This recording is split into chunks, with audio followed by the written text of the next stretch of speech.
आधी आम्हाला गोळ्या घाला आणि नंतरच जमिनी घ्या, ही आक्रमक भूमिका घेतली आहे परभणीतील शेतकऱ्यांनी।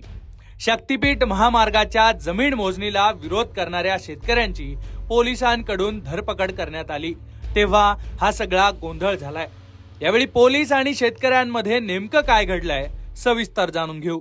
नागपूर ते गोवा असा वेगवेगळ्या धार्मिक शक्तीपीठांना जोडणारा शक्तीपीठ महामार्ग राज्य सरकारने मंजूर केलाय, पण या महामार्गाला महाराष्ट्रातल्या वेगवेगळ्या ठिकाणहून पहिल्यापासूनच विरोध होताना दिसला।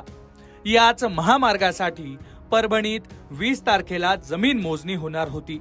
शेतकरी गेल्या अनेक दिवसांपासून या महामार्गाला वेगवेगळ्या पद्धतीनं विरोध करत होते, त्यामुळे जमीन मोजणीला विरोध करू नका अशी तंबी पोलिसांकडून देण्यात आली होती। अनेक गावांमध्ये फिरून पोलिसांनी मोजणीच्या आधीच सगळा बंदोबस्त केला होता, पण अधिकारी जमीन मोजण्यासाठी आले तेव्हा ग्रामस्थांनी विरोध केलाच।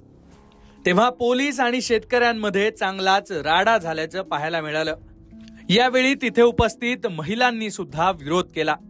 आता हा व्हिडिओ व्यवस्थित पहा।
पाहिलत अशा पद्धतीनं पोलिसांनी विरोध करणाऱ्या शेतकऱ्यांना बाजूला करण्याचा प्रयत्न केला।